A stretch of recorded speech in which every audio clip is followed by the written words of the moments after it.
Apakah sudah terlihat anak-anak di layar kalian? Sudah, Pak. Oke, sudah ya. Nah, sesuai dengan judul kita hari ini, yaitu kita akan mempelajari upaya pemecahan masalah konflik dan kekerasan melalui integrasi sosial. Nanti juga kita akan coba menjawab pertanyaan-pertanyaan dari yang sudah diajukan ya, terutama untuk anak yang kelas IPS 2 karena sudah satu kali pertemuan lebih cepat, yaitu tentang penelitian sosial terkait dengan konflik dan kekerasan ini. Nah, bentar masih ada yang mau masuk. Nah, mungkin akan seperti ini dulu. Nah, intinya masalah sosial berupa konflik dan kekerasan itu selalu hadir ya di masyarakat ya. Mau kita hidup di masyarakat manapun, mau di kota, mau di desa, mau di negara maju, negara berkembang, yang namanya masalah akibat dari konflik dan kekerasan itu selalu hadir di masyarakat.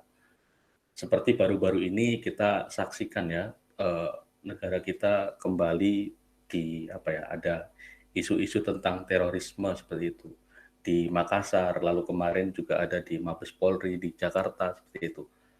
Dan itu mungkin sesuatu konflik yang muncul ke permukaan karena selama ini banyak konflik laten yang masih terpendam ya akibat perbedaan ideologi, perbedaan pendapat dan seterusnya. Nah, berdasarkan masalah-masalah itu, ya masalah terkait dengan konflik dan kekerasan itu, tentunya masyarakat berupaya untuk mencari jalan keluar, ya, dengan berbagai cara yang dilakukan. Kalau pemerintah sendiri sebagai pemegang kekuasaan, ya, mereka bisa membuat regulasi, bisa melakukan tindakan yang represif tapi terukur ya untuk menyelesaikan para perusuh ataupun mungkin juga pelaku-pelaku kekerasan. Lalu sebagai mediator dan seterusnya. Jadi ada banyak sekali cara-cara yang bisa dilakukan untuk menyelesaikan masalah konflik dan kekerasan. Ini sudah pernah kita bahas di bab akomodasi ya di materi konflik atau materi sebelumnya. Nah, lalu walaupun demikian, konflik ini tidak sepenuhnya berhasil diselesaikan melalui proses akomodasi. Ya, kadangkala konflik ini dapat kembali lagi muncul ke permukaan, gitu ya. Karena kan yang namanya rasa dendam, rasa ingin mengalahkan itu selalu ada dalam setiap manusia dan dalam hal ini bisa ada dalam setiap kelompok. Analoginya seperti ketika kita membersihkan gulma ya, yang mengganggu tanaman, pasti gulma itu akan tumbuh kembali. Nah, seperti itu juga konflik gitu ya. Konflik tidak sepenuhnya berhasil diselesaikan melalui proses akomodasi. Nah, oleh karena itu diperlukan suatu penanganan pasca konflik. Jadi setelah terjadi konflik, agar tidak terjadi konflik lanjutan, maka perlu yang namanya integrasi dan reintegrasi sosial.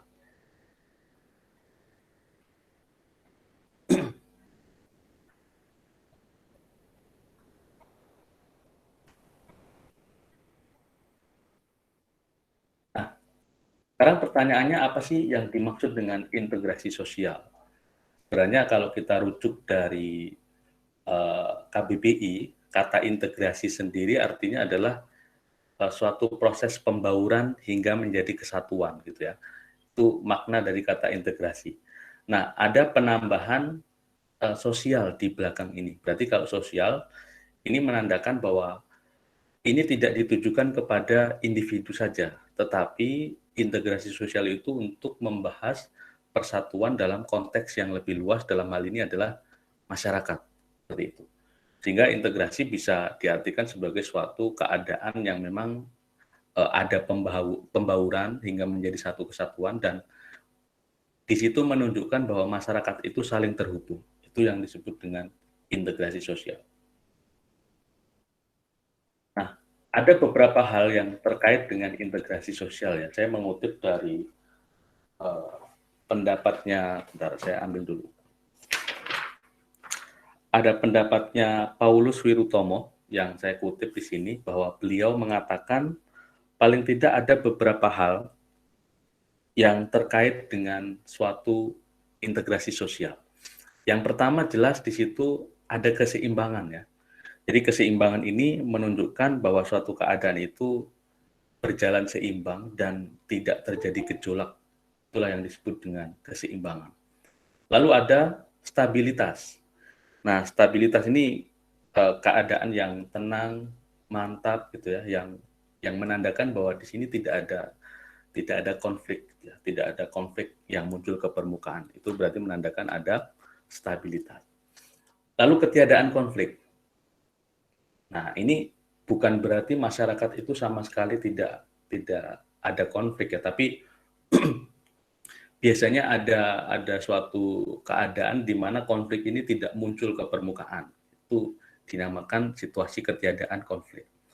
Lalu ada toleransi ya. Jadi kita mau menahan diri terhadap perbedaan, bisa menghargai perbedaan, bisa menerima keberadaan kelompok lain, tidak menyerang kelompok lain, itu berarti menandakan ada toleransi. Lalu ada kesetia kawanan, konformitas.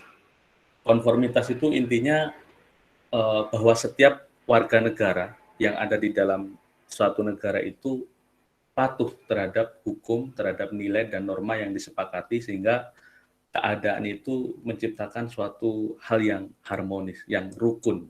Itu namanya konformitas. Jadi konformitas itu secara sederhana bisa diartikan sebagai sikap untuk mengikuti aturan atau norma yang ada. Lalu ada kedamaian. Ya, kalian tahu sendiri ya, kalau kedamaian berarti situasi yang damai, tidak terjadi perselisihan, itu namanya kedamaian. Lalu ada kohesi. Nah, kohesi itu berarti menandakan ada kesatuan yang kuat ya, yang terjalin di dalam masyarakat sehingga menimbulkan suatu kekompakan. Itu namanya kohesi. Ada kompromi. Nah, kalau kompromi berarti biasanya ada pihak yang mau mengalah ya untuk menghindari terjadinya konflik, mengurangi ketegangan untuk kompromi. Lalu ada harmoni, soliditas, dan energi. Nah, ini hal-hal yang terkait dengan integrasi sosial. Nah, sekarang apa saja sih sebenarnya syarat terbentuknya integrasi sosial? Yang pertama, bahwa anggota masyarakat itu harus sadar bahwa mereka telah berhasil saling memenuhi kebutuhan mereka, gitu ya. Jadi kalau masing-masing masyarakat mereka berhasil memenuhi kebutuhan mereka, otomatis tidak terjadi pertentangan-pertentangan karena semuanya sudah berjalan sesuai dengan tempatnya seperti itu. Semuanya tidak ada pertentangan antara satu kelompok dengan kelompok yang lain. Nah, selanjutnya masyarakat berhasil menciptakan kesepakatan atau konsensus. Berarti dalam hal ini harus ada aturannya. Ada aturan, baik itu secara tertulis. Kalau secara tertulis berarti disebut hukum. Kalau tidak tertulis berarti disebut norma. Dan yang mendasari norma dan hukum itu adalah nilai sosial. Sehingga ketika kita hidup di tengah masyarakat, ya berarti kita punya pedoman untuk berperilaku sehingga tidak menciptakan suatu permasalahan. Nah, apabila masyarakat itu berhasil menciptakan suatu kesepakatan atau konsensus mengenai nilai dan norma yang diyakini benar, maka itu menjadi salah satu syarat terbentuknya integrasi sosial. Nah, yang ketiga, norma dan nilai tersebut berlaku cukup lama dan tidak mudah berubah sehingga dijalankan secara konsisten oleh seluruh anggota masyarakat. Ya, jadi ini menandakan bahwa ada aturan yang jelas gitu ya. Aturannya tidak berubah-ubah sehingga masyarakat tidak bingung harus melakukan apa. Nah, seperti misalnya negara Indonesia kan punya ideologi ya, ideologinya Pancasila, lalu kita punya Undang-Undang Dasar, lalu kita punya semboyan Bhinneka Tunggal Ika. Nah, itu bertahan lama gitu ya, tidak mudah berubah. Sehingga masyarakat yang ada di dalamnya meyakini dan menjalankan secara konsisten apa yang sudah menjadi kesepakatan atau konsensus itu. Sehingga ketika ada orang yang ingin merubahnya, misalnya merubah ideologi, maka biasanya akan timbul suatu gejolak di situ. Karena konsensus itu berarti dicederai gitu ya. Ada yang menginginkan perubahan lah, itu biasanya yang menyebabkan terjadinya konflik. Oke, saya confirm dulu ada yang mau masuk.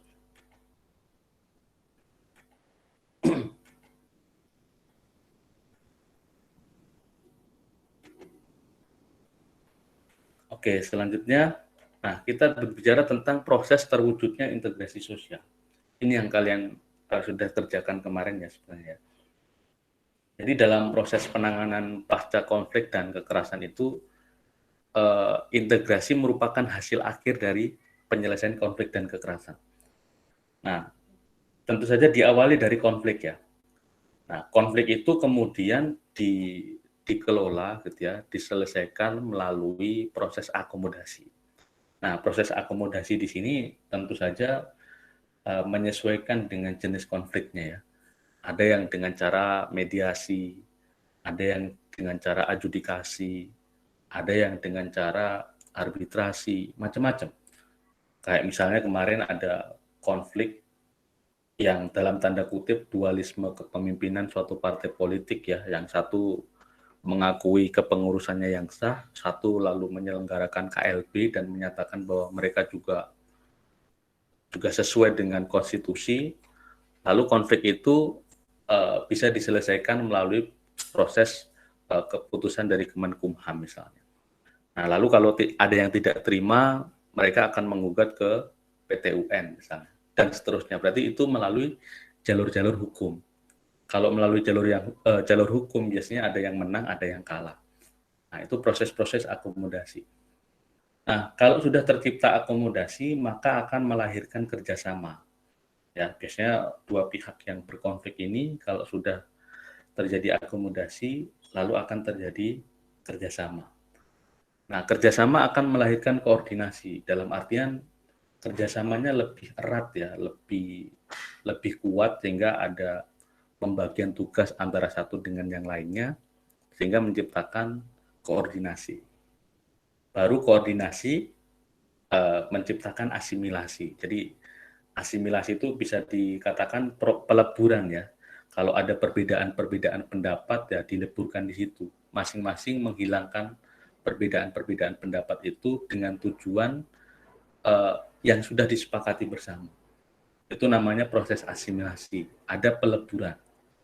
Nah, baru setelah semua ini tercipta, tercapai, maka bisa dikatakan bahwa integrasi sosial itu berhasil. Nah, berarti tinggal kita bagaimana caranya mempertahankan integrasi sosial ini, gitu ya. Karena tidak menutup kemungkinan masyarakat yang sudah terjalin integrasi sosialnya dengan baik, gitu ya, karena ada suatu kasus baru, masalah baru, maka akan tercipta konflik lagi. Nah, kalau integrasi sosial lalu tercipta konflik lanjutan, maka untuk mendamaikan itu ada istilah reintegrasi sosial. Jadi kalau ada istilah reintegrasi berarti sebelumnya dua kelompok atau di dalam masyarakat itu sudah bersatu, tetapi tercipta konflik, lalu bersatu kembali. Itulah yang disebut dengan reintegrasi sosial. Nah, kita menuju ke sifat nih, sifat integrasi sosial. Ada 3 menurut sumber, ini saya kutip dari sumber juga. Ada integrasi normatif, integrasi fungsional, dan integrasi koersif. Integrasi normatif itu intinya integrasi yang terbentuk karena terdapat kesepakatan ya tentang nilai, norma, cita-cita bersama, dan rasa solidaritas antar anggota masyarakat. Nah, coba saya ingin tahu kira-kira contohnya di dalam kehidupan kita sehari-hari untuk integrasi normatif ini seperti apa ya? Ada yang mungkin ingin berpendapat? Silakan. Contoh dari integrasi normatif dalam kehidupan sehari-hari. Jadi suatu proses integrasi itu terbentuk karena terdapat kesepakatan tentang nilai dan norma ataupun cita-cita bersama dan rasa solidaritas antar anggota masyarakat. Ada yang punya pendapat? Silakan. Saya ya Pak. Oke, mau silakan. coba. Sebutkan namanya. Nama saya Tiara Yumi Dinari dari 11 IPS 2. Oke, Tiara, silakan. Contohnya kayak bangsa Indonesia dipersatukan oleh prinsip Bhinneka Tunggal Ika. Itu berbeda-beda tapi tetap satu tujuan, yang menjadi sebuah norma yang berfungsi untuk mengintegrasikan perbedaan yang ada dalam masyarakat, Pak. Oke, berarti Tiara mengatakan bahwa contohnya adalah buktinya orang Indonesia ini terdiri dari berbagai macam suku, terdiri dari berbagai macam agama bisa terjadi integrasi karena mereka mengakui bahwa ada semboyan Bhinneka Tunggal Ika tadi yang dikatakan Tiara. Nah, tepat sekali ya. Terima kasih Tiara, itu jawaban yang sangat bagus. Itu salah satu contoh ya bahwa integrasi normatif ini memang bukan karena dipaksa, bukan karena merasa tidak bisa hidup sendiri, tetapi karena memang kita meyakini bahwa kita semua ini punya kesepakatan tentang suatu nilai, yaitu nilai tentang kebangsaan kita ya, yaitu Bhinneka Tunggal Ika. Itu contoh dari Tiara. Ada yang mungkin mau mencontohkan lagi tentang integrasi normatif ini?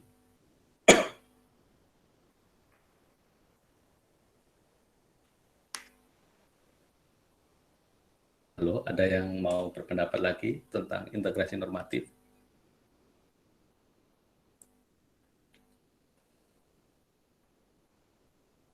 Oke, mungkin saya beri contoh sederhana ya. Misalnya Indonesia ini kan tadi saya sudah bilang bahwa terdiri dari berbagai macam suku, agama, ras, dan seterusnya. Kadangkala isu-isu tentang agama itu menjadi salah satu faktor yang sangat kuat untuk menyatukan masyarakat yang berbeda.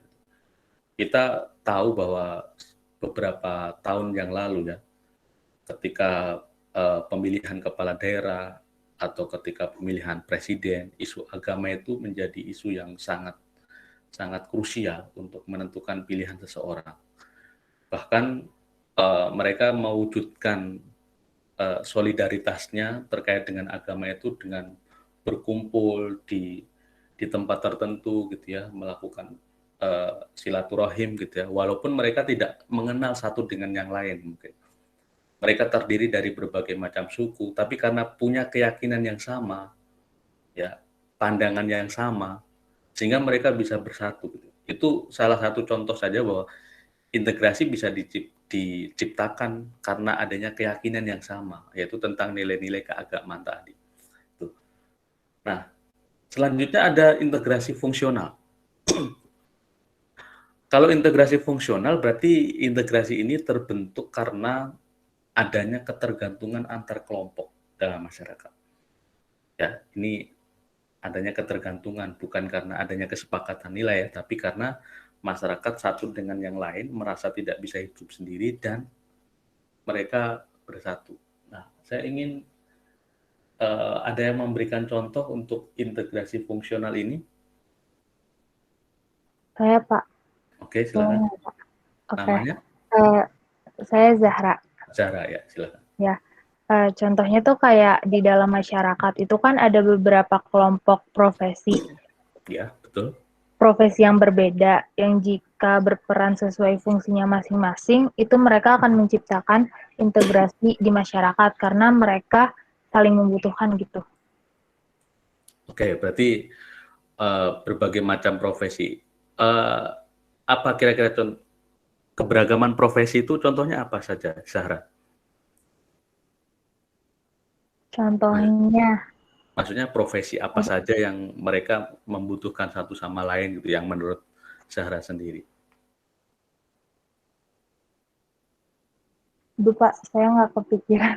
Bentar Pak, saya pikirin. Oke, gini aja. Ya bagus sih contohnya, tepat sekali ya bahwa masing-masing profesi kan punya peran serta untuk menciptakan kehidupan masyarakat yang harmonis ya, yang baik. Misalnya kita bayangkan aja kalau misalnya petani mogok kerja gitu ya, nggak mau nanam padi, nggak mau nanam sayur gitu ya. Kita yang di kota pasti bisa mati kelaparan karena di kota nggak ada pertanian kan, semua disuplai dari daerah gitu ya. Artinya petani membutuhkan konsumen kita yang ada di kota dan kita pun membutuhkan petani gitu. Di masyarakat juga banyak profesi yang punya peran masing-masing ya. Ada polisi, dokter, guru, dan seterusnya. Semua profesi, semua pekerjaan pasti punya peran serta dalam masyarakat. Sehingga ketika mereka menjalankan fungsinya dan bekerja sama satu dengan yang lainnya, berarti itu tercipta integrasi fungsional. Karena kalau kita sakit misalnya ya, kita pasti ke dokter kan, berarti kita membutuhkan jasa dari seorang dokter, tenaga medis. Dokter juga pasti punya anak kan, punya anak pasti sekolah, juga membutuhkan guru, dan seterusnya. Nah, itu berarti menandakan ada integrasi fungsional atau terbentuk karena adanya ketergantungan antar kelompok dalam masyarakat. Nah, lalu yang ketiga, ada integrasi koersif. Integrasi ini terbentuk karena adanya paksaan dari pihak-pihak yang memiliki kekuasaan dengan menggunakan lembaga sosial. Nah, ada yang mungkin punya contoh untuk integrasi yang bersifat koersif ini? Mau coba, Pak? Ya, silakan. Saya Kezia. Untuk yang integrasi koersif itu, menurut saya itu yang undang-undang, Pak. Soalnya kan kalau misalnya undang-undang yang mau nggak mau, kita pasti harus nge-make itu kan. Jadi kayak agak paksaan gitu. Oke, betul ya. Berarti masyarakat dipaksa taat terhadap undang-undang, berarti itu termasuk integrasi koersif ya, karena undang-undang kan yang membuat tentu pemilik kekuasaan ya, baik itu eksekutif ataupun legislatif. Misalnya banyak sekali ya undang-undang yang memaksa kita untuk melakukan suatu kebijakannya, karena kalau kita tidak melakukan ya pasti biasanya ada denda, ada tindak pidananya karena memang itu kejahatan seperti itu. Nah, itu contoh dari Keisha. Ada yang punya contoh lain? Terima kasih Keisha tadi ya. Yang punya contoh Saya lain? Pak ingin namain Pak. Oke, silakan. Namanya Kalau dari saya sendiri sih Pak, mungkin dari pihak polisi yang mencoba untuk mengendalikan situasi sebuah demo dengan melempar atau menembakkan gas air mata terhadap para demonstrator. Jadi kayak melambangkan penggunaan kekuasaannya polisi terhadap para demonstrator gitu Pak. Oke, terima kasih. Ini siapa ini? Alif Pak, Alif. Oke, Alif. Terima kasih Alif. Nah, ini Ya, Alif Pak. ya berarti mencontohkan polisi yang menggunakan kekuasaannya atau yang memang powernya untuk mengendalikan massa atau demonstran yang mungkin bertindak anarkis atau tidak sesuai dengan aturan. Nah, itu termasuk integrasi yang koersif. Nah, sebenarnya integrasi koersif ini hanya integrasi yang sifatnya semu ya atau sementara. Karena masyarakat ya bersatunya karena dipaksa. Nah, sehingga integrasi yang bertahan lama itu biasanya integrasi yang sifatnya normatif tadi. Tuh. Ini adalah sifat-sifat dari integrasi sosial. Nah, selanjutnya kita bicara tentang faktor yang mempengaruhi integrasi sosial atau ada beberapa referensi juga mengatakan faktor pendorong integrasi sosial ya. Ada besar kecilnya kelompok, homogenitas kelompok, efektivitas komunikasi dan mobilitas geografis. Nah, kalian tentu kan sudah mengerjakan tugas ini sebelumnya ya. Mumpung sekarang kita lagi gimit, ada yang ingin memberikan tanggapannya. Misalnya untuk poin yang besar kecilnya kelompok. Maksudnya gimana sih kok ini bisa menjadi faktor pendorong integrasi sosial?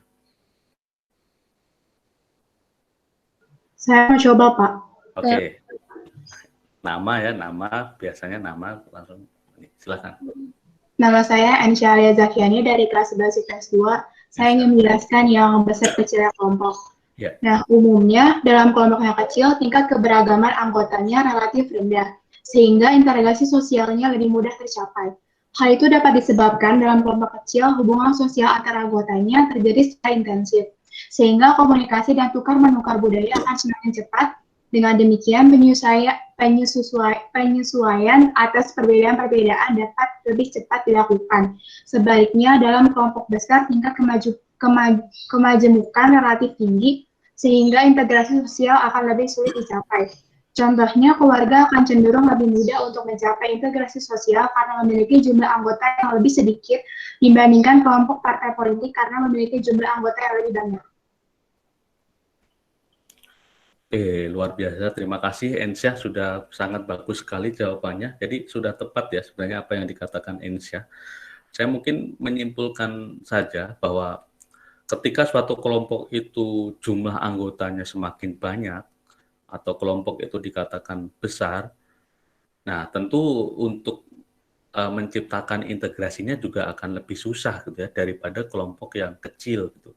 Karena kelompok yang besar itu ya tentu saja heterogen sifatnya, ada banyak sekali kepentingan, ada banyak sekali perbedaan, dan untuk mengakomodir semua kepentingan dan perbedaan itu memang agak susah gitu ya, dibandingkan dengan kelompok kecil. Sehingga besar kecilnya kelompok mempengaruhi mudah atau tidaknya terjadinya integrasi sosial. Oke. Lalu yang kedua, homogenitas kelompok. Ada yang mau berpendapat? Silakan.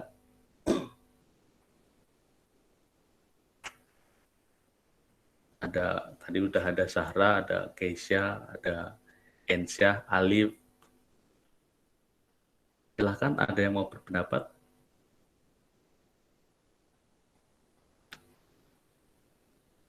Oke, mungkin belum ya untuk yang homogenitas kelompok.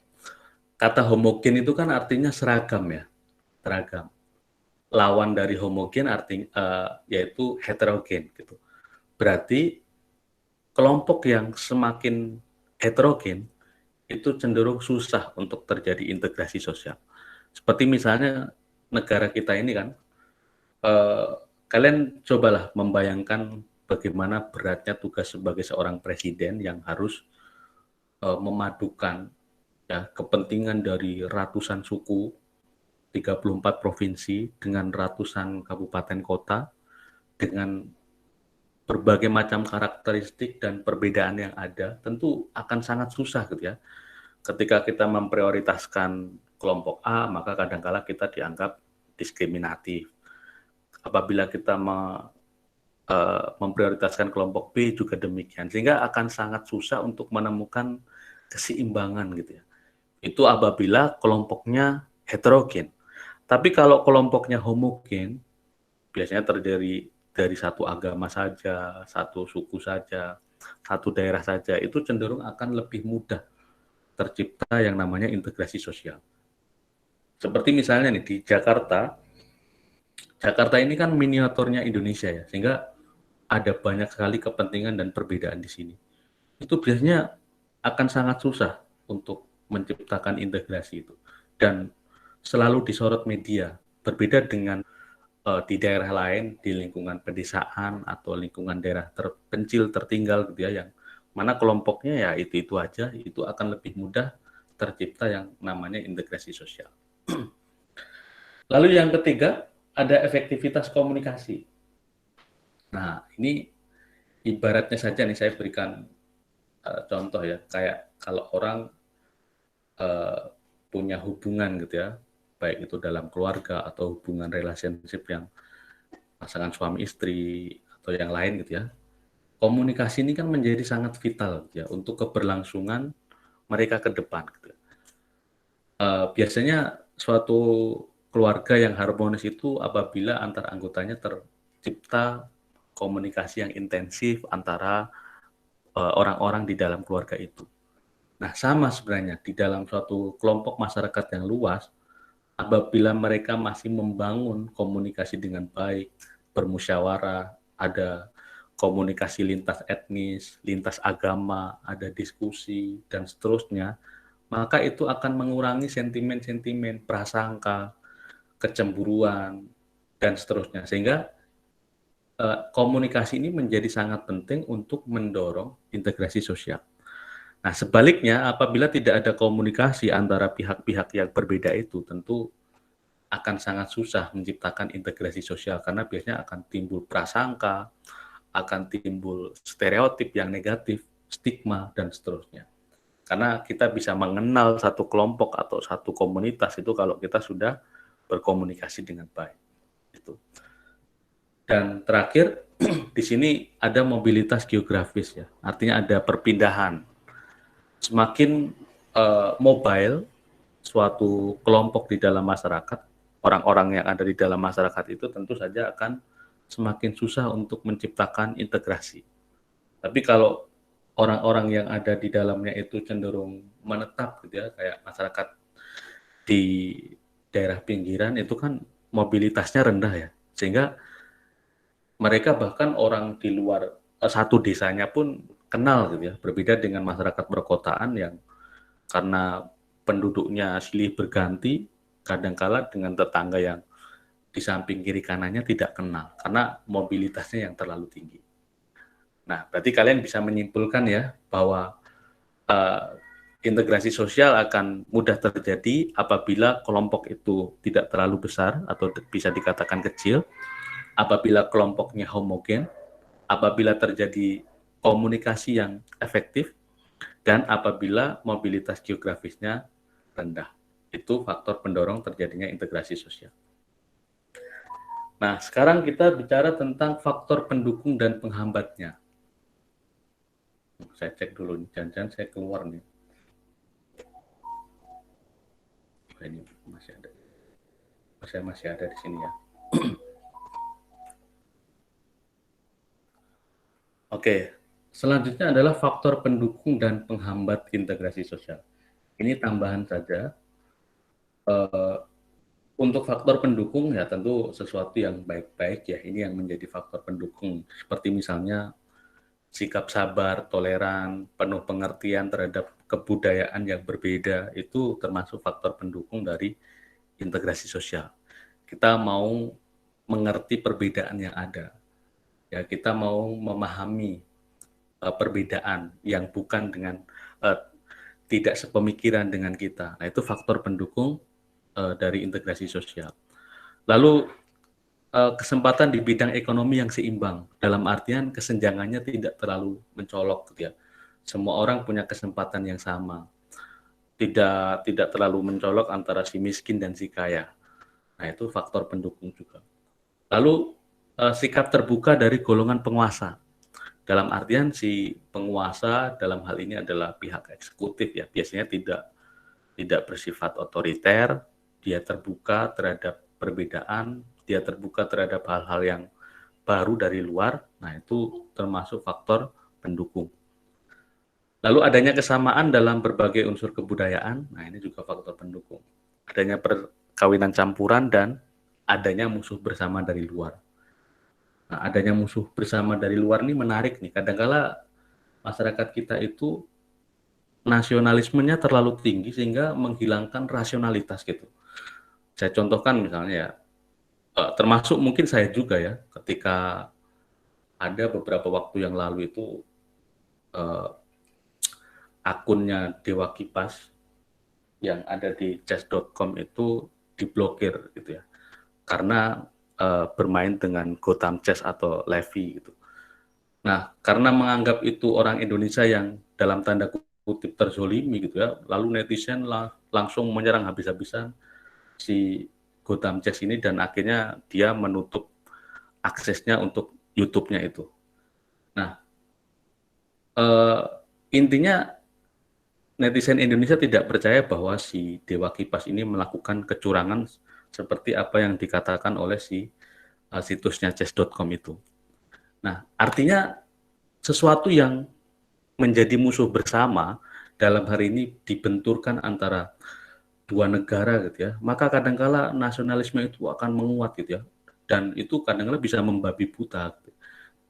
Tidak bisa lagi bersikap rasional. Oh iya, ini pemain catur profesional dan amatiran, sehingga masyarakat kita cukup awam untuk menganalisis ya hal-hal yang demikian itu.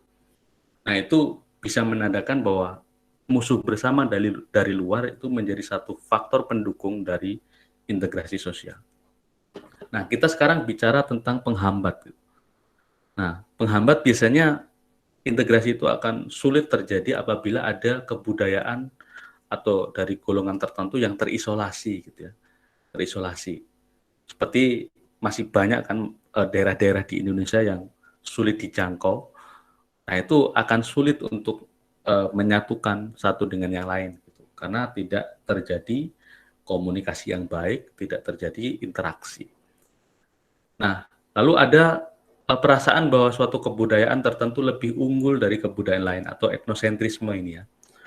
yang dia menganggap bahwa kebudayaannya lebih baik daripada kebudayaan lain. Nah, tentu saja ini akan sulit untuk berbaur. Nah, ini namanya etnosentrisme. Lalu yang ketiga ada perasaan in-group yang berlebihan. Ini hampir sama dengan yang poin nomor 2 tadi. Ada tindakan diskriminatif golongan penguasa. Nah, kalau ini kadang-kala bisa menjadi dipersepsikan sendiri oleh masing-masing golongan ya. Ini pemerintah ini diskriminatif nih terhadap kelompok ini, sehingga kelompok yang merasa didiskriminasi melakukan pemberontakan, protes, dan seterusnya. Nah, ini tentu berkaitan dengan persepsi tadi. Dan yang terakhir adalah perbedaan kepentingan dan pertentangan pribadi antar warga kelompok. Nah, ini menjadi faktor pendukung dan penghambat dari integrasi sosial. Sampai di sini dulu, ada yang ingin ditanyakan?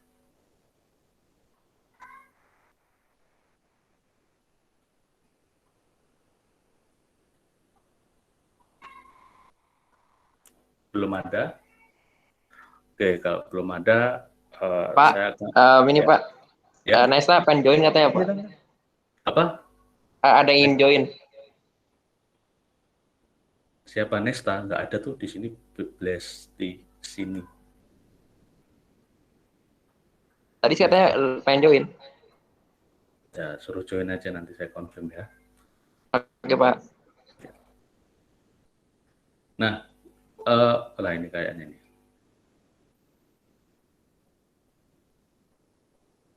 Nah, sudah saya confirm.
Halo, tes. Ya, Pak. Iya Ya. Pak, terdengar. Ya, tadi saya nge-lag ya, keluar sebentar tadi. Nah, ini saya coba masuk lagi, sudah masuk. Tadi sampai di mana ya? Atau nge-lag-nya baru saja atau sudah dari tadi ya? Tadi Pak yang faktor penghambat dan pendorong. Tapi udah kelar jelasin. Oke ya, berarti saya bisa lanjut ke... Nah, ini. Dari sini ya tadi ya? Iya Pak, betul. Iya, Pak. Ya. Nah, sekarang saya akan mencoba untuk menjelaskan ini ya, tentang peran penelitian sosial dalam penyelesaian konflik dan kekerasan. Tadi untuk anak-anak di IPS 1 sudah saya berikan sedikit materinya tadi. Kalau yang di IPS 2 sudah membaca karena tertinggal 1 minggu ya, karena dulu hari Kamis kalau nggak salah ada tanggal merah itu, sehingga tertinggal 1 kali pertemuan. Nah, kali ini saya akan mencoba untuk menjelaskan. Sebenarnya ini sudah kalian pelajari di kelas 10 ya, tentang bagaimana menyusun suatu penelitian, dimulai dari membuat proposal hingga melakukan pengumpulan data dan membuat laporan penelitian. Tapi untuk materi kelas 11 ini dia lebih fokusnya adalah penelitian tentang konflik. Kalau yang di kelas 10 kan penelitian tentang gejala sosial ya. Jadi kalian bisa meneliti apapun yang ada di masyarakat, yang terpenting intinya berkaitan dengan gejala sosial. Kalau yang di kelas 11 ini hanya penelitian yang berkaitan dengan konflik. Nah, tapi kita coba untuk mereview sejenak, untuk mengingat kembali apa yang dimaksud dengan penelitian gitu ya. Jadi penelitian sosial itu merupakan suatu upaya ilmiah untuk mengungkap suatu fenomena berdasarkan teori tertentu. Nah, kenapa dikatakan ilmiah? Karena ini menggunakan standar atau prosedur yang jelas, yang bisa dipertanggungjawabkan kebenarannya gitu ya. Karena dalam penelitian itu jelas harus dilakukan secara sistematis ya, tidak boleh ada lompatan prosedur. Misalnya dari mulai membuat rumusan masalah lalu menganalisis penelitian ya, tentu itu tidak bisa dilakukan karena harus sesuai dengan prosedur yang ada. Nah, kalau berkaitan dengan penelitian tentang konflik, hasil penelitiannya ini bisa menghasilkan suatu solusi ya, tapi tentu saja tidak menghasilkan solusi praktis. Tapi hasil dari penelitian sosial tentang konflik ini bisa dijadikan sebagai acuan untuk menyusun suatu program atau langkah untuk menumbuhkan perdamaian di masyarakat. Nah, biasanya kan konflik-konflik yang rumit itu terjadi karena faktor penyebabnya juga rumit ya, dan itu perlu diteliti untuk pemerintah, kayak misalnya BIN, Badan Intelijen Negara, tentu kan punya data-data ya, bahwa konflik ini disebabkan oleh apa pencetusnya, pelaku utamanya siapa, dampaknya bagaimana, dan seterusnya. Nah, kadang-kala itu memang diperlukan suatu penelitian sosial tentang konflik itu agar nantinya bisa dijadikan acuan apabila terjadi konflik dalam jenis yang serupa. Walaupun memang tidak semua penelitian itu hasilnya bisa menghasilkan solusi praktis. Artinya tidak semuanya memang benar-benar bisa menghentikan konfliknya ya. Tapi paling tidak kita bisa menganalisis dan memahami apa sih sebenarnya yang terjadi. Dan tentu saja dari hasil penelitian tentang konflik itu bisa menjadi referensi kepustakaan baru dalam bidang keilmuan tentang konflik. Nah, saya ada buku juga. Mana ya buku saya itu? Jadi buku yang baru, ya udah lama ya saya beli. Ini menceritakan tentang si peneliti ini yang memang dia fokus utamanya di bidang sosiologi konflik. Buku sehingga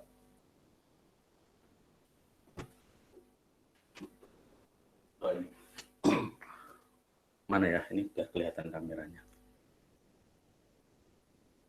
Nah, ini buku yang bagus, ini pengantar sosiologi konflik. Jadi kalau di program studi sosiologi, kalian akan mempelajari sosiologi secara lebih spesifik ya, sosiologi perkotaan, pedesaan, sosiologi hukum, sosiologi macam-macam. Nah, ini ada sosiologi konflik. Di buku ini saya sudah membaca gitu ya. Intinya si penulis ini banyak melakukan penelitian-penelitian tentang konflik. Nah, ini nanti saya akan menjawab pertanyaan-pertanyaan yang sudah diajukan oleh anak-anak IPS 2, apakah penting sih penelitian tentang konflik dan seterusnya. Nah, dari buku ini kita bisa melihat bahwa ternyata sangat menarik ya untuk melakukan penelitian tentang konflik. Ini ada kaitannya dengan itu ya, model analisis si Fabio itu. Jadi kita bisa meneliti dari siapa sumbernya, isunya apa, lalu siapa pihak yang berpartisipasi, dan seterusnya. Nah, dari penelitian-penelitian itu, maka biasanya hasil akhirnya adalah ada rekomendasi gitu. Rekomendasi kepada pihak-pihak terkait untuk melakukan ini, untuk melakukan itu, agar konflik itu bisa senantiasa didamaikan, dihentikan. Misalnya di sini saya baca si peneliti ini melakukan penelitian tentang konflik kasus Aceh gitu ya. Kasus Aceh, lalu kasus Ambon Maluku, kasus macam-macam, dan di situ ternyata dari hasil penelitian ini bisa berhasil damai gitu ya. Kayak dulu Aceh yang dengan GAM-nya itu berhasil damai dengan pemerintah Indonesia yang saat itu diwakili oleh Yusuf Kala kalau nggak salah di Finlandia ya, sehingga ada kesepakatan untuk damai. Nah, ini penelitian-penelitian konflik ini memang cukup baru untuk dipelajari tapi menarik gitu. Karena ini di kurikulum sebelumnya, di kurikulum 2006, ini nggak ada materi tentang penelitian tentang konflik. Tapi mungkin pemerintah ingin tujuannya ingin biar anak-anak ini di usia SMA punya jiwa kritis gitu ya, sehingga dia bisa menjadi seorang peneliti-peneliti gitu. Nah, selanjutnya ada beberapa tahapan dalam melakukan penelitian yang berkaitan dengan konflik ini ya. Ini hampir sama dengan penelitian pada umumnya, yaitu yang pertama tentu kita harus menentukan topik dan objek penelitian. Topik penelitian yang baik itu berarti ada suatu masalah gitu ya. Ada suatu masalah yang mana peneliti itu ingin mengungkap ya sesuatu yang ada di dalam masalah itu. Nah, karena ini kaitannya sama konflik ya tentu konflik kan berarti ada masalah ya. Nah, ini topiknya sudah spesifik. Yang penting di situ ada konflik, baik itu konflik yang melibatkan antara individu, antar kelompok, konflik dalam skala nasional, lokal, internasional, itu bisa menjadi topik dan objek penelitian dari penelitian ini. Lalu yang kedua, setelah menentukan topik, tentu menentukan latar belakang penelitian, rumusan masalah dan tujuan penelitian, lalu melakukan kajian pustaka dan membaca penelitian yang relevan, mengumpulkan, mengolah dan menganalisis data, serta yang terakhir adalah menarik kesimpulan atau membuat rekomendasi dan membuat laporan penelitian. Nah, ini secara garis besar tahapan-tahapan penelitian sosial yang berorientasi pada pemecahan konflik dan kekerasan. Nah, kita pertama ke bagian ini, menentukan topik dan objek penelitian. Jadi sekali lagi, topik itu merupakan suatu fenomena atau gejala sosial yang akan diteliti.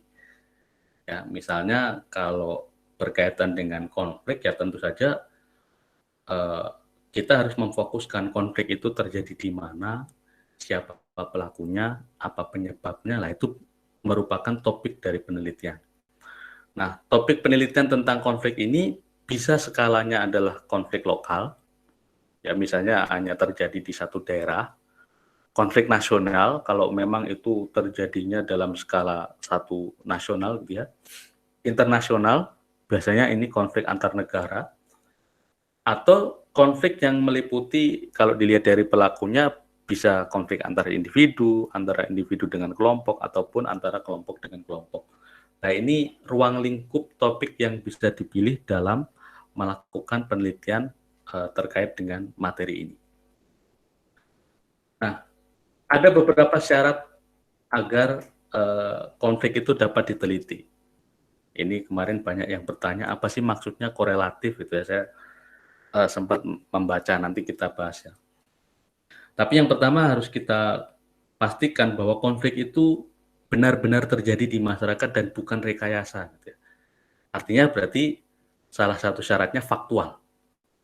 Konflik itu bukan terjadi di kayak intinya bukan fiksi lah, itu memang benar-benar terjadi. Berarti faktual. Lalu aktual. Aktual itu ya berarti sesuatu yang sedang dibicarakan atau memang belum lama terjadi dan masih sampai saat ini belum bisa diselesaikan, itu termasuk aktual.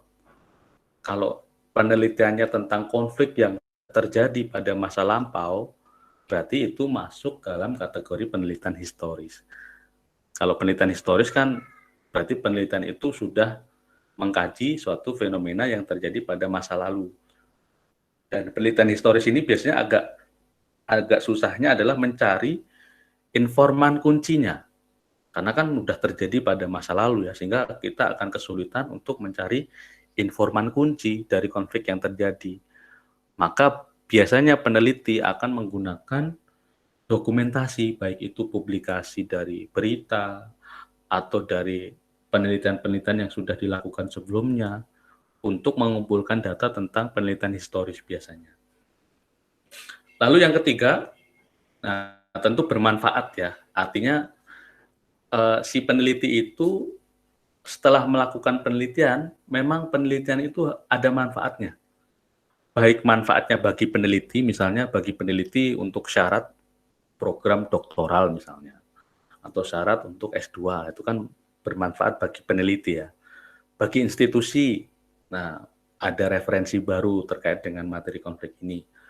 Bagi masyarakat, berarti kalau bagi masyarakat biasanya sudah menjadi manfaat praktis ya. Jadi rekomendasi masyarakat harus melakukan apa, atau bagi ilmu pengetahuan. Kalau bagi ilmu pengetahuan berarti mungkin ada sesuatu yang baru yang ditemukan dari penelitian ini. Berarti itu manfaat teoretisnya. Nah, lalu yang keempat ada terjangkau.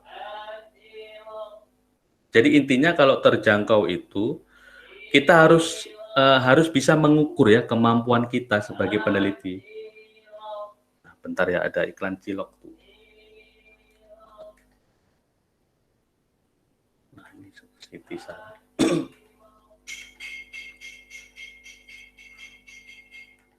Nah, sudah agak nggak berisik. Nah, selanjutnya terjangkau. Terjangkau itu maksudnya seperti ini ya. Kita harus bisa mengukur kemampuan kita dalam melakukan penelitiannya. Kalau memang kita nggak punya biaya, waktu, dan tenaga untuk melakukan penelitian tentang konflik itu, ya jangan diambil topiknya. Misalnya nih, kita yang ada di Jakarta mau melakukan penelitian terkait dengan topik yang konflik yang ada di Papua. Sementara kita keterbatasan dana, waktu, dan tenaga. Ya tentu tidak bisa kita memilih topik itu karena jelas tidak terjangkau bagi si peneliti. Jadi peneliti harus bisa memastikan bahwa topik yang dipilih itu terjangkau bagi dia. Artinya dia bisa mengakses permasalahannya dan dia merasa yakin bisa mengumpulkan data yang ada di lapangan. Itu yang dimaksud dengan terjangkau. Lalu korelatif. Korelatif itu tentu kita harus bisa memilih ya. Kita akan menggunakan pendekatan apa dalam melakukan penelitian ini. Kan pendekatan dalam penelitian itu ada dua jenis ya. Ada pendekatan kuantitatif dan kualitatif.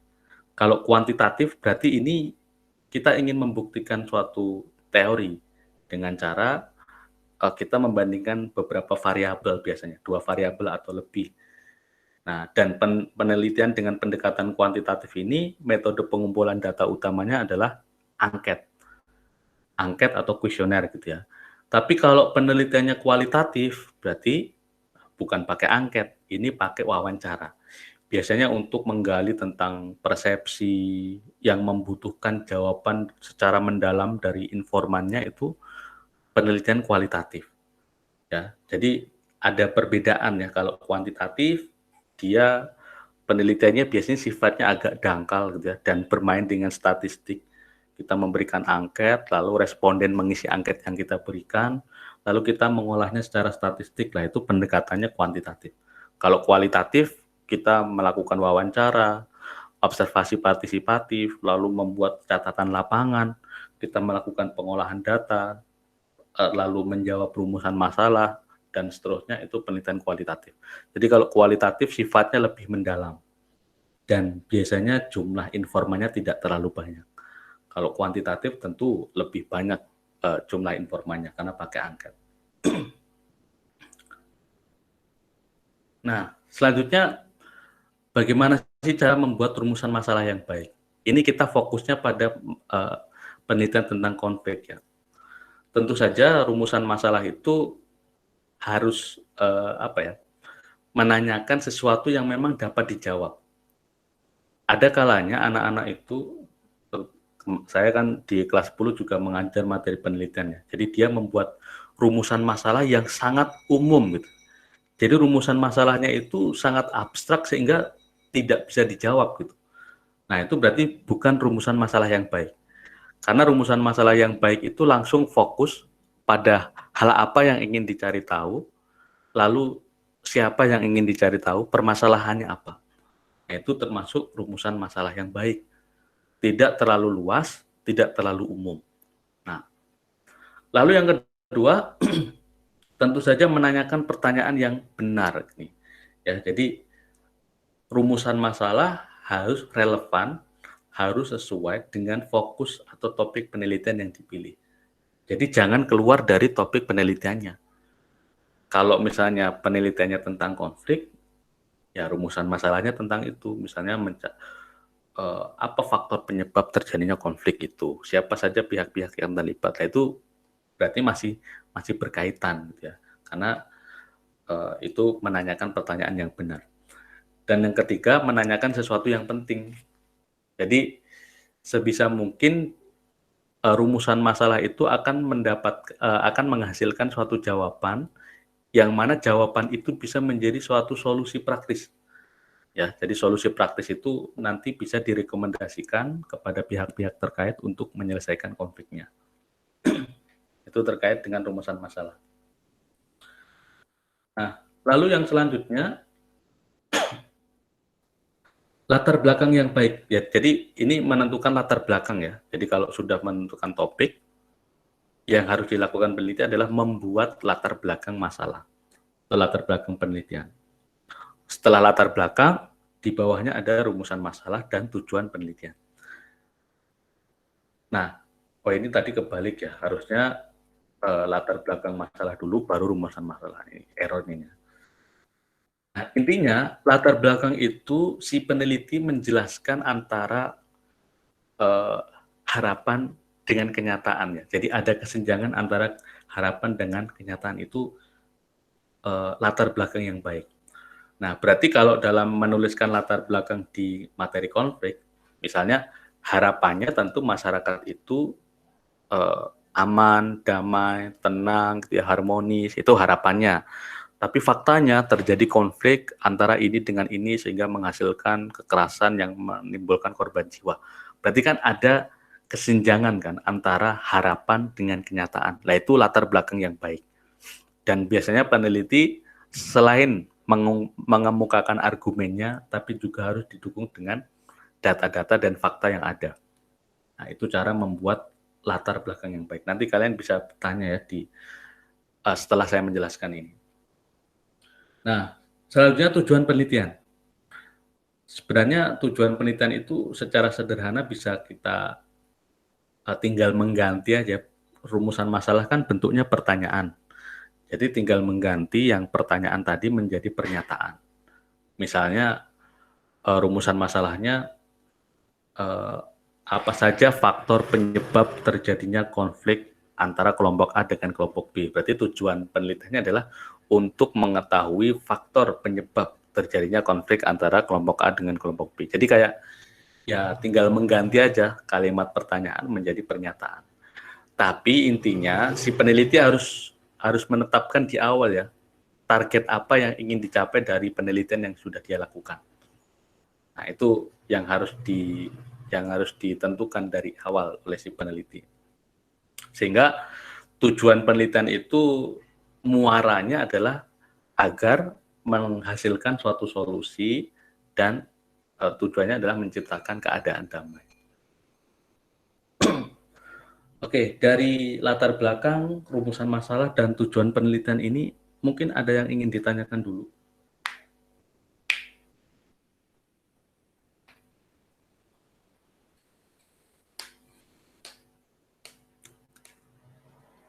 Bagaimana anak-anak? Apakah ada yang ingin ditanyakan dulu terkait dengan latar belakang, rumusan masalah, tujuan penelitian, atau topik penelitian tadi?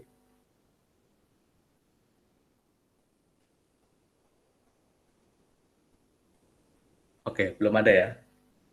Belum ada, Kalau belum, Pak. oke silakan sebutkan nama.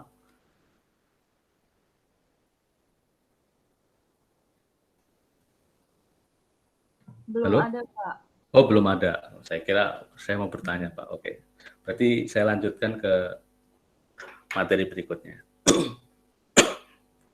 Nah, di dalam sistematika laporan penelitian atau di dalam proposal penelitian, biasanya di bab 1 tadi isinya yaitu latar belakang, rumusan masalah, tujuan penelitian. Di bab 2 itu biasanya adalah kajian pustaka. Nah, kajian pustaka itu intinya kayak kita itu apa ya? Kita membaca atau mencari literatur, referensi, apapun itu yang terkait dengan topik penelitian yang kita ambil. Kayak misalnya saya dulu melakukan penelitian tentang anak jalanan. Ya, berarti saya mengumpulkan semua informasi yang terkait dengan anak jalanan itu apa, jenis-jenisnya apa, dan seterusnya. Jadi ini kita lebih banyak pada aktivitas membaca dan memahami dokumen-dokumen, karena dalam kajian pustaka ini kita mencoba untuk mengumpulkan ya informasi sebanyak-banyaknya untuk memudahkan kita melakukan penelitian. Nah, apa sih manfaatnya kajian pustaka bagi peneliti? Tentu yang pertama adalah menghindari perilaku plagiasi terhadap karya ilmiah lain. Jadi jangan sampai kita melakukan penelitian, tapi judulnya, subjeknya, objeknya sama persis dengan yang sudah pernah dilakukan penelitian oleh orang lain. Nah, itu plagiasi. Ya, jadi judulnya, lalu aspek yang diteliti, topik penelitiannya, ataupun tempatnya sama persis dengan yang dilakukan. Nah, itu makanya pentingnya kita mencari penelitian yang relevan. Jangan sampai kita melakukan penelitian tapi sudah pernah dilakukan oleh orang lain. Kecuali memang ada hal baru yang ingin kita coba untuk kaji lebih jauh gitu ya. Misalnya sama-sama meneliti tentang konflik, tentang kelompok A dengan kelompok B, kalau peneliti yang terdahulu mencari tahu faktor penyebabnya, lalu peneliti yang sekarang ingin mencari tahu isu yang sekarang lagi berkembang misalnya. Jadi ada pembaharuan. Nah, itu berarti bukan plagiasi, karena itu termasuk penelitian pengembangan. Jadi mengembangkan penelitian yang memang sudah pernah dilakukan oleh orang lain. Lalu yang kedua, membantu peneliti membangun struktur berpikir yang sistematis. Jadi kita menjadi banyak referensi, banyak pengetahuan gitu ya, dan itu memudahkan kita dalam mengolah data dan seterusnya. Memudahkan peneliti menyusun instrumen pengumpulan data di lapangan. Instrumen itu alat. Berarti kalau instrumen pengumpulan data ya alat untuk mengumpulkan data. Kalau angket berarti daftar pertanyaan dalam angket itu namanya instrumen. Dan untuk membuat angket itu ya berarti kita harus punya referensi dong. Misalnya untuk mengukur apa, berarti kita harus mencari tentang itu dan kita membuat pernyataan yang sesuai dengan itu. Nah, itu instrumen. Kalau observasi, misalnya kalau kita gunakan metode pengumpulan data observasi ya, instrumennya berarti ya pedoman observasi. Kalau wawancara berarti daftar pertanyaan. Nah, itu instrumen atau alat untuk mengumpulkan data yang ada di lapangan. Dan itu sangat terbantu dengan kita membaca referensi yang ada. Terus membantu peneliti untuk membantu hipotesis sebelum melakukan penelitian. Jadi hipotesis itu jawaban sementara. Ya, jadi kita sudah ini biasanya dalam penelitian kuantitatif ya kalau hipotesis. Kalau kualitatif ini biasanya tidak ada hipotesisnya karena kan tujuannya untuk mengembangkan suatu informasi yang baru. Kalau yang kuantitatif kan untuk menguji. Berarti biasanya ada hipotesisnya kalau kuantitatif. Nah, dan seterusnya kalian bisa baca ya, ini biar cepat saja, itu manfaat dari kajian pustaka. Nah, lalu mengumpulkan, mengolah data, dan menganalisis data. Nah, intinya tadi ya, kalau mengumpulkan data itu bisa melalui observasi. Observasi itu bisa secara langsung dan tidak langsung. Kalau secara langsung berarti memang kita terjun langsung kepada, atau bahkan juga kita menjadi bagian yang terlibat konflik itu. Nah, itu observasi secara langsung atau partisipan. Kalau secara tidak langsung berarti kita berada di luar apa yang kita teliti.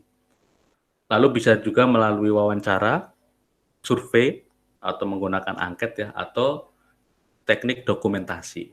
Ini ya tentu saja disesuaikan dengan topik dan konteks penelitiannya. Nah, itu pengumpulan data. Kalau sudah dikumpulkan datanya lalu diolah. Nah, pengolahan data dari penelitian yang menggunakan pendekatan kuantitatif dan kualitatif itu tentu saja berbeda ya. Kalau kuantitatif itu ada proses editing dulu, lalu coding, lalu membuat tabulasi data, lalu diinterpretasikan, itu kuantitatif. Kalau kualitatif berarti ya ada proses reduksi data, lalu setelah reduksi data, validasi atau validitas datanya, baru setelah itu verifikasi atau penarikan kesimpulan. Nah, menarik kemarin ada yang bertanya, bagaimana cara memastikan data yang kita kumpulkan itu valid? Kalau dalam penelitian kuantitatif kan namanya verifikasi data, kalau kualitatif namanya validasi data. Nah, gini caranya. Misalnya nih, kita penelitiannya kuantitatif ya, kita menyebarkan angket ke 100 orang. 100 orang. Nah, untuk memastikan jawaban dari orang-orang itu benar atau tidak, atau kita memastikan bahwa orang yang kita pilih sebagai sampel itu yang mengisi sendiri angketnya, maka kita harus melakukan verifikasi. Nah, verifikasi itu kita bisa dari 100 orang itu kita mengambil sampel lagi, misalnya 20 orang. 20 orang itu kita wawancarai lewat telepon. Atau kita datangi langsung. Benar nggak yang mengisi angket ini? Dan seterusnya. Kalau benar, ya berarti data itu valid. Nah, itu namanya verifikasi data. Jadi intinya memastikan kembali apakah angket yang diisi itu benar-benar orang yang dipilih yang mengisi angketnya, apakah jawabannya sesuai dengan yang itu namanya verifikasi. Kalau dalam penelitian kualitatif karena wawancara, gimana caranya? Kita bisa tahu bahwa wawancara atau orang itu menjawab benar atau tidak.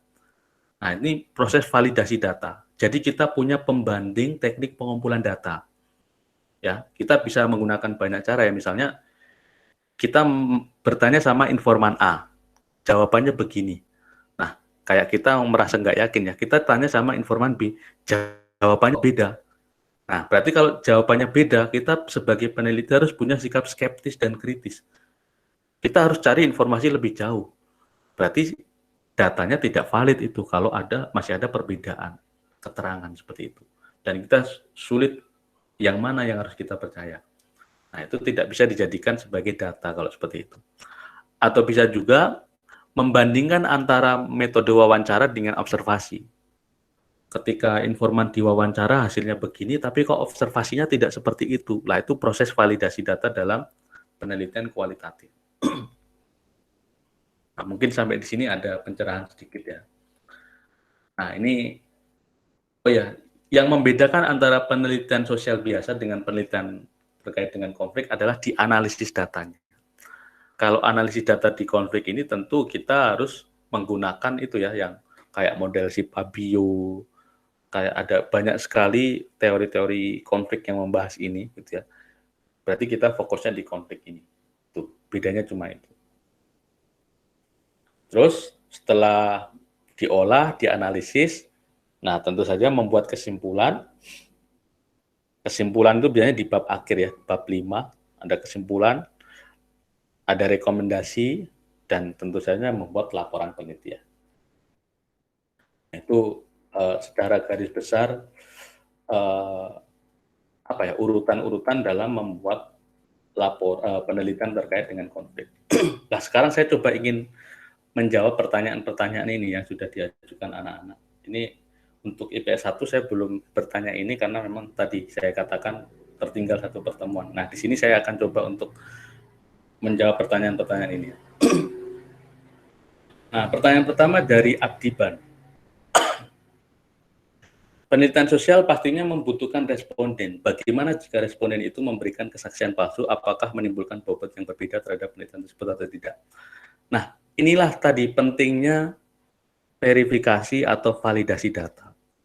Kalau penelitian kualitatif ya tadi, kita akan tahu kesaksian itu palsu atau tidak kalau kita membandingkan dengan metode observasi atau menanyakan dengan informan yang lain. Kalau misalnya kita tahu bahwa kesaksian itu palsu, maka ya jelas kita tidak bisa menampilkan itu dalam laporan penelitian kita, gitu ya. Dan ini akan sangat mempengaruhi kesimpulan dari penelitian ya. Berarti kalau datanya saja palsu, berarti kesimpulannya jelas tidak akurat. Jadi tentu akan menimbulkan bobot yang berbeda terhadap penelitian tersebut. Lalu yang kedua, apakah boleh mencantumkan statement atau pernyataan mengenai permasalahan yang dikaji namun sifatnya belum bisa dinyatakan benar atau tidak? Nah, tidak bisa ini ya. Jadi pernyataan yang dikaji itu ya memang peneliti harus bagaimana caranya mencari informasi yang lebih dalam dan harus bisa memastikan bahwa pernyataan yang dikatakan itu benar atau tidak. Itu. Kalau misalnya tidak benar ya tidak bisa ditampilkan, kayak kalian menjadi wartawan aja kan. Kalau kalian sampai menuliskan berita dan berita itu ternyata tidak benar kan bisa dituntut. Nah, seperti itu juga dalam penelitian ya. Jadi kita harus benar-benar memastikan bahwa paling tidak kita bisa melakukan validasi lah kalau itu benar. Lalu bagaimana jika seseorang ingin meneliti suatu permasalahan yang bisa dikatakan sulit untuk menemukan responden, misalnya kasus kriminalitas, karena kemungkinan dari responden ini baik ia sebagai pelaku atau korban sangat kecil untuk mengatakan hal yang sejujurnya, ataupun bersedia menjadi narasumber walau berkedok penelitian karena hal ini termasuk dalam privasi. Nah, inilah pentingnya kita sebagai peneliti itu untuk meyakinkan informan. Jadi kalau penelitian kualitatif itu sebenarnya sebutannya informan, bukan responden. Kalau responden itu orang yang memberikan respon kayak mengisi angket itu responden. Kita harus bisa meyakinkan bahwa privasi mereka terlindungi. Gitu ya. Makanya biasanya dalam penelitian itu tidak boleh disebutkan identitas sebenarnya, misalnya nama, umur itu biasanya disamarkan gitu ya, karena kita melindungi privasi dari responden ini. Kalau kita tidak bisa meyakinkan bahwa ini tidak bisa meyakinkan si informan ini bahwa privasi mereka tidak akan tersebar, ya berarti ya bagaimana caranya? Karena apalagi kalau misalnya itu sebagai informan kunci gitu ya, berarti ya kalau informan kunci ya hanya orang itu yang mengetahui jawabannya. Kayak kasus narkoba gitu kan, berarti dia bisa ketahuan bandarnya siapa kan dari kurir-kurirnya itu, dan itu informan kunci. Berbeda kalau sudah masuk dalam ranah penyidikan ya, kalau penyidikan kan dipaksa harus mau gitu ya, tapi kalau penelitian kan kita bisa melindungi privasi mereka seperti itu. Nah, terus pertanyaan dari Ahmader. Bagaimana cara atau strategi apa yang dilakukan oleh pihak berwenang untuk menyelesaikan suatu konflik apabila telah dilakukan suatu penelitian sosial? Ya tadi, kan penelitian itu menghasilkan rekomendasi ya. Menghasilkan rekomendasi, biasanya rekomendasi itu ditujukan kepada pihak-pihak terkait, kepada polisi, kepada pemerintah, kepada kelompok A, kepada kelompok B. Ya, dia harus mempelajari apa rekomendasi itu dan menjalankan. Karena itu fungsinya. Tapi seperti yang saya bilang di awal ya, tidak semua rekomendasi penelitian itu akan menghasilkan solusi praktis atau asal dilakukan penelitian lalu konfliknya selesai. Tentu tidak. Karena itu hanya sebagai alat analisis saja mengenai konflik yang terjadi. Lalu yang kedua, peneliti dapat melakukan pengolahan data melalui reduksi data dan pengujian data. Lalu pada halaman 4 terdapat pernyataan bahwa penelitian kuantitatif menguji data tersebut dengan verifikasi data. Namun bagaimana ketentuan untuk verifikasi data tersebut dalam penelitian kuantitatif agar dapat menghasilkan suatu data yang faktual, aktual, dan dapat dipercaya oleh pembaca. Tadi saya sudah katakan ya. Jadi kalau kita sudah menyebar angket 100 orang, paling tidak beberapa orangnya kita akan coba verifikasi lagi, kita hubungi lewat wawancara atau lewat telepon atau kita temui secara langsung kalau memungkinkan.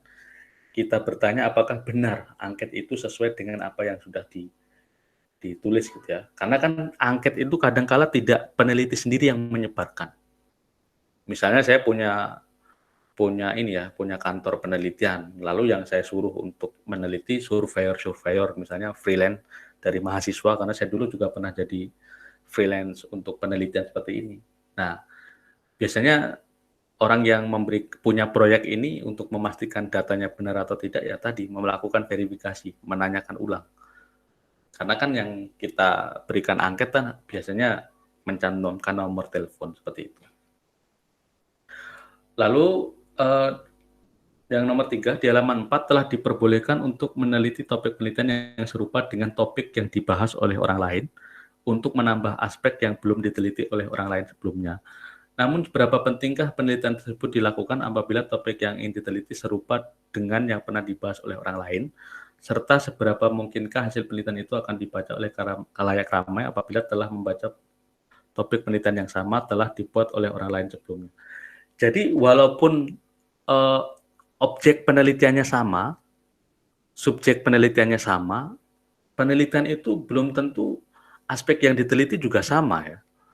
Misalnya nih saya dulu waktu bimbingan skripsi saya meneliti tentang persepsi anak jalanan terhadap penanganan pemerintah yang dilakukan oleh Kota Surakarta. Lalu teman saya meneliti tentang anak jalanan yang berhadapan dengan hukum. Sama-sama anak jalanan, tapi tentu aspek yang diteliti berbeda, walaupun objek penelitiannya sama. Nah, ini tidak masalah gitu ya, dilakukan penelitian, dan ini bukan plagiasi, bukan sesuatu yang menyontek, karena penelitian itu kan memang fokus pada satu aspek tertentu ya, tidak secara meluas semuanya dibahas. Dan dibutuhkan penelitian lanjutan untuk menyempurnakan penelitian yang sudah dilakukan sebelumnya. Nah, itulah yang disebut penelitian development atau pengembangan. Ya, dikembangkan secara terus-menerus. Nah, kalau masalah seberapa mungkinkah dibaca oleh khalayak ramai, ya ini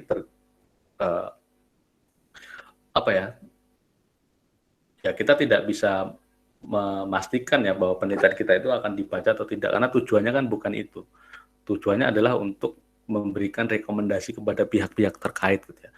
Kalau dibaca oleh khalayak ramai ya berarti mungkin itu menambah suatu informasi baru mungkin ya. Itu bisa dibaca oleh khalayak ramai. Nah, terus nomor 1 pertanyaan dari Alvan.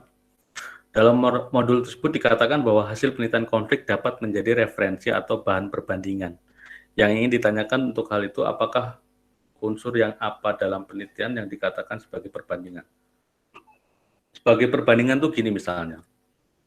Seorang peneliti melakukan penelitian yang terjadi antara kelompok A dengan kelompok B. Lalu faktor penyebabnya ini misalnya berkaitan dengan tawuran atau apalah. Lalu di daerah lain terjadi konflik antara C dengan D, tapi mirip-mirip kasusnya gitu loh. Mirip-mirip kasusnya, penyebabnya hampir mirip-mirip. Nah, itu bisa dijadikan perbandingan dalam artian rekomendasi dari penelitian yang antara kelompok A dengan kelompok B tadi apa. Bisa saja dia diterapkan untuk menangani konflik antara kelompok C dengan kelompok D, karena kasusnya hampir serupa. Nah, itu yang dikatakan sebagai perbandingan, ya hasil penelitiannya. Nah, terus apakah ini termasuk dalam plagiasi? Nah, mengenai plagiasi tadi sudah saya katakan ya, plagiasi itu kalau benar-benar kita mengganti, ibaratnya tinggal copy paste lah, itu plagiasi. Tapi kalau ada unsur baru yang kita teliti, walaupun objeknya sama, subjeknya sama, itu bukan plagiasi. Lalu, dalam tahap-tahap penelitian sosial dengan pemecahan konflik dan kekerasan, objek penelitian bersifat abstrak. Oke. Apa yang dimaksud dengan abstrak itu? Abstrak itu kan artinya tidak terlihat ya, tidak nyata. Misalnya tawuran antara kelompok A dengan kelompok B yang disebabkan oleh misalnya penyebabnya adalah kesalahpahaman. Nah, kasus tawuran itu sendiri abstrak gitu ya. Yang konkret itu adalah pelakunya. Makanya di sini yang dimaksud dengan objek penelitian abstrak, karena kita melihat kasusnya, gitu. Melihat kasusnya itu yang dinamakan abstrak. Tapi kalau yang konkret, nah konkret itu ya orang-orangnya, karena bisa dilihat. Tapi kalau kasus terkait dengan konflik itu ya tentu saja abstrak, gitu. Karena dia merupakan suatu kasus yang memang kadang-kala ada sesuatu hal yang tidak bisa diamati secara langsung. Tuh. Misalnya kayak dendam, itu kan abstrak ya sifatnya. Gimana kita bisa mengetahui kayak dendam, kayak cemburu, itu kan sifatnya abstrak. Gitu. Lalu dalam modul bahwa hasil penelitian dapat menjadi referensi kepustakaan baru di bidang keilmuan tentang konflik, dan bagian kajian pustaka digunakan agar tidak terjadi aksi plagiasi karya ilmiah orang lain. Yang ingin saya tanyakan, apabila suatu peneliti memiliki masalah yang sama atas konflik atau kekerasannya, bagaimana untuk melakukan penelitian sosialnya? Mas, saya agak bingung dengan pertanyaan ini ya. Yang saya ingin tanyakan apabila suatu peneliti memiliki masalah yang sama atas konflik atau kekerasannya, bagaimana untuk melakukan penelitian sosialnya? Apakah sesuai dengan pola pikir dari peneliti atau berdasarkan aksi di lapangan? Sedangkan masalah ini sudah terjadi dan sudah dikembangkan. Oke, saya paham maksudnya. Ya, tentu saja si peneliti, intinya dalam penelitian itu tidak boleh mengedepankan unsur subjektivitasnya. Jadi walaupun peneliti itu terlibat langsung, ya tentu saja tidak serta-merta menurut sudut pandang si peneliti yang terlibat dalam konfliknya ya. Tapi ya memang objektivitas yang ada di lapangan. Nah, kalau peneliti itu terlibat langsung dalam konfliknya, sebenarnya ini justru bagus karena si peneliti ini kan berarti mengetahui banyak hal. Tinggal dia mengembangkan yang memang benar-benar terjadi yang ada di lapangan. Jadi intinya tidak boleh menonjolkan sisi subjektivitas di dalam melaporkan hasil penelitian.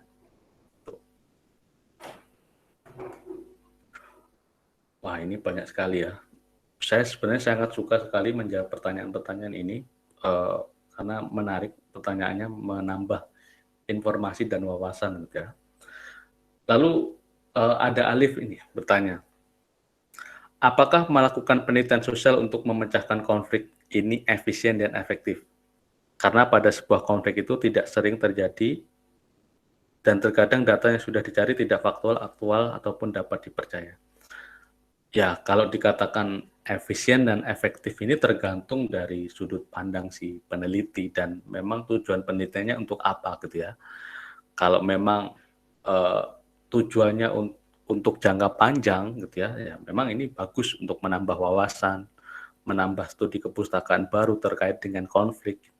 Ini menarik kan dalam pengembangan ilmu pengetahuan itu sendiri. Tapi kalau memang pada dasarnya datanya yang dicari tidak faktual, aktual, ataupun dapat dipercaya, ini tergantung sama kemampuan si peneliti. Kemampuan si peneliti untuk melakukan pengumpulan data. Kan ini kalau dalam penelitian kualitatif, peneliti itu adalah instrumennya atau alatnya ya. Kadangkala satu orang melakukan wawancara, hasilnya akan berbeda dengan orang lain yang melakukan wawancara serupa. Karena ini tergantung keterampilan seseorang itu untuk mengumpulkan informasi atau data. Itu.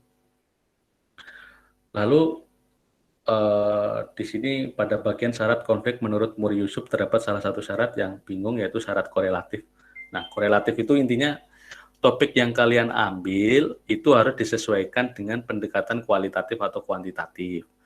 Ya, kalau pakai pendekatan kuantitatif, maka tadi metode pengumpulan datanya beda, teknik analisis datanya beda, dan seterusnya. Kalau kualitatif, ya paling dominan menggunakan wawancara, teknik pengambilan sampelnya purposif nanti.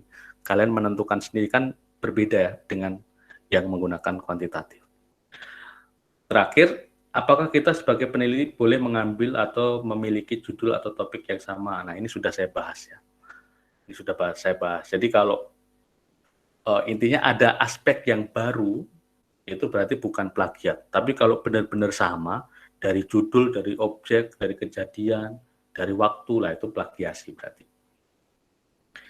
Itu saja anak-anak mungkin yang bisa saya bahas hari ini. Ada banyak sekali dan pertanyaannya bagus-bagus ya untuk menambah wawasan kita. Tapi sebelum saya tutup, mungkin ada pertanyaan satu atau dua gitu ya. Ada yang ingin bertanya mungkin?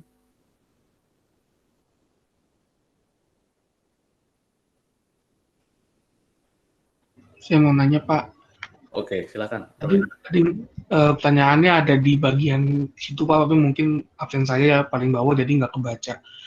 Jadi pertanyaannya ini Pak, sebentar. Tentang yang syarat itu Pak, kan ada syarat, kan ada korelatif, ada aktual faktual. Dan di situ ada syarat tentang terjangkau gitu Pak. Nah, sebentar Pak, saya lihat dulu catatan saya. Nah, terjangkau ini, saya mau nanya, terjangkau ini sifatnya fleksibel atau gimana Pak? Misalkan kalau konflik yang diteliti itu misalkan sangat-sangat sulit, misalkan konflik tentang tentang di Papua itu kan menurut saya sangat sulit ya Pak, karena masih berjalan dan masalahnya belum selesai. Itu kalau misalkan penelitinya merasa mampu itu, apakah syarat terjangkau sudah terpenuhi atau belum Pak? Iya, terpenuhi. Intinya si peneliti itu bisa mengukur bahwa saya mampu melakukan penelitian ini. Tuh, kalau dia mampu secara tenaga, secara biaya, secara waktu untuk melakukan penelitiannya yang menurut kebanyakan orang sulit, berarti syarat terjangkau itu terpenuhi. Jadi memang fleksibel, benar. Ya, terjangkaunya si A akan berbeda dengan terjangkaunya dengan si B. Ya, karena kan masing-masing orang punya kapasitas keilmuan, termasuk terjangkau di sini dalam bidang keilmuan ya. Misalnya kita mampu nggak nih secara keilmuan untuk melakukan penelitian kalau kita masih anak SMA misalnya. Tentu akan berbeda kapasitasnya dengan yang sudah doktor atau profesor. Jadi terjangkau baik dari segi tenaga, biaya, ilmu, waktu, dan seterusnya. Tapi kalau merasa peneliti itu mampu, ya syarat itu terpenuhi. Walaupun menurut sebagian besar orang sulit. Seperti itu, Robin. Jawaban saya. Oke Pak, terima kasih Pak.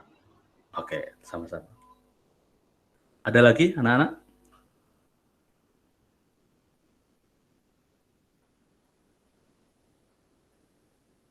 Tidak ada.